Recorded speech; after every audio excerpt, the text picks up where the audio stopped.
নমস্কার বন্ধুরা, আপনাদের সবাইকে সীমা রান্নাঘরে স্বাগত।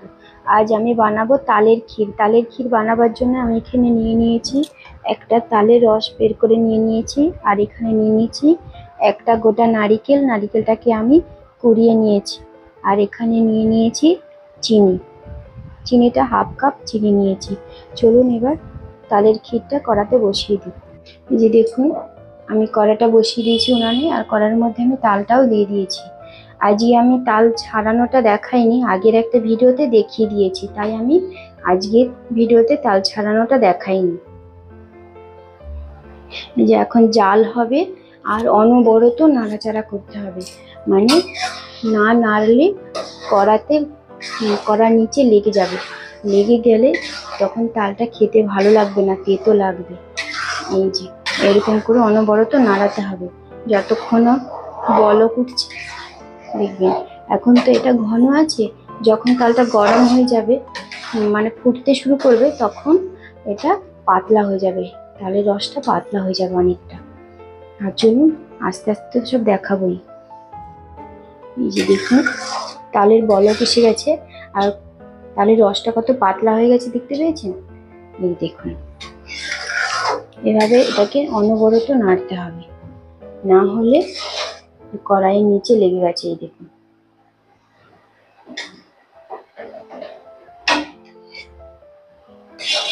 এটাকে এইভাবে নাড়াচাড়া করতেই হবে যতক্ষণ না রসটা কমে গিয়ে পুরোটা ঘন হয়ে যাচ্ছে।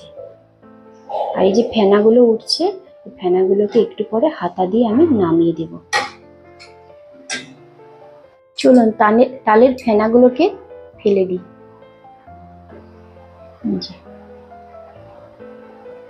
ফেনাগুলো ফেলে দিই, ফেনাগুলো থাকলে তেতো লাগে।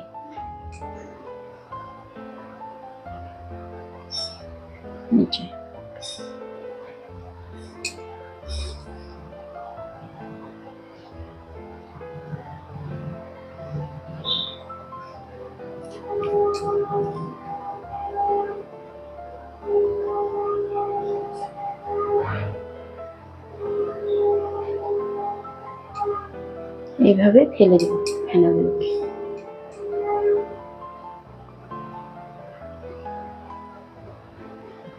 বেশ, ফেনাগুলো ফেলে দিয়েছি।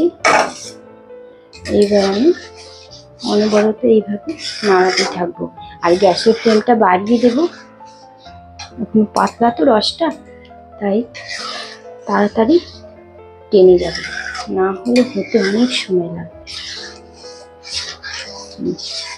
দেখছেন, তাতেও লেগে যাচ্ছে কড়াইয়ের নিচে।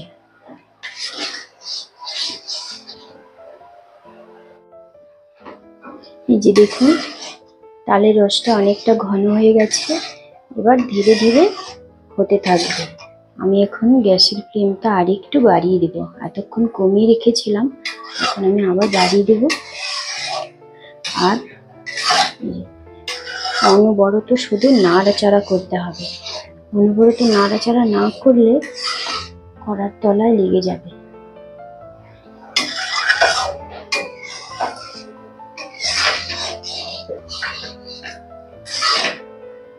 আর এখন তালের রসটাকে ঢেকে দিতে হবে, কারণ এই যে তালের রসগুলো এই যে ফাটছে, ফেটে ফেটে চারদিকে ছড়াবে, আর গায়ে, হাতে, পায়ে, মুখে পড়বে, আর ফোসকা পড়ে যাবে। তাই জন্য এটাকে ঢেকে রাখতে হবে। এখন আমি এটাকে ঢেকে রাখবো। এই যে দেখুন, ঢেকে দিয়েছি। আর এই যে দেখছেন, ঢাকনার উপর দিয়ে কেমন মানে দেখা যাচ্ছে যে ভেতরটা কত তালের রসটা ফাটছে, ফেটে ফেটে উপর দিকে উঠছে। এইগুলোই চারদিকে ছড়িয়ে পড়বে, আর তখন আপনার গায়ে, মুখে, মানে যেখানে পড়বে গরম লাগবে, আর ফোসকা পড়ে যাবে, লাল হয়ে যাবে। এই যে দেখুন, এই যে তালটা ভেতর থেকে ফুটে ফুটে কিরকম অবস্থা হয়েছে। এখন এটাকে এই যে এইভাবে আস্তে করে খুঁটি দিয়ে নাড়াতে হবে, না হলে আবার মুখে চোখে পড়বে। সেই জন্য নাড়া হয়ে গেছে। এখন আমি আবার ঢেকে রাখবো, এটা হতে দেব। এই যে দেখুন কেমন ফাটছে। এগুলো না ঢেকে রাখলে গায়ে তো পড়বে, কি অবস্থা হবে ভাবুন। তাই জন্য আমি সবটা পুরোটা ঢেকে রেখেছি। এখন আমি এতে দিয়ে দেব নারকেলটাকে। নারকেল বাটাটা দিয়ে দেব।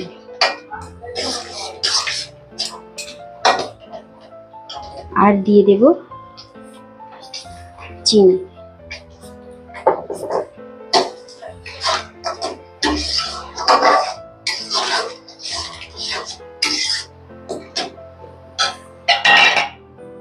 দিয়ে দেব পাউডার দুধটা রেখেছিলাম সেটাকে।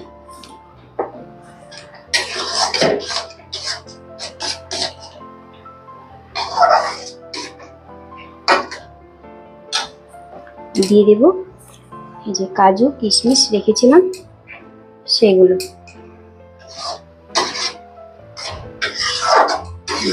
এটাকে এখন আমি আরো একটু জাল করব, জাল করে পুরো যে আঠা আঠা ভাব হয়ে যাবে তখন নামাবো। এখনো তালের গন্ধটা বেশ ছাড়িয়ে, যখন তালের মিষ্টি গন্ধটা ছাড়বে তখন বুঝবো যে হয়ে গেছে। এই যে দেখুন তালের রসটা শুকিয়ে পুরো তালের ক্ষীরটা রেডি হয়ে গেছে। এখন এটাকে আমি নামিয়ে দেব। আর এই তালের ক্ষীরটা খেতে অসম্ভব ভালো হয়, আপনারা ঘরে তৈরি করে না খেলে বুঝতেই পারবেন না এই তালের ক্ষীরটা খেতে যে এতটাই টেস্টি আর এতটাই ভালো। আপনাদের কি বলছি, আপনারা আমার এই ভিডিওটা যদি ভালো লাগে তাহলে লাইক করবেন, শেয়ার করবেন, সাবস্ক্রাইব করবেন, কমেন্ট করে জানাবেন কেমন লেগেছে আমার এই ভিডিওটা। প্লিজ আপনারা আমার চ্যানেলের ভিডিওটা 2-3 বার দেখুন, দেখে যদি ভালো লাগে তাহলে সাবস্ক্রাইব করুন।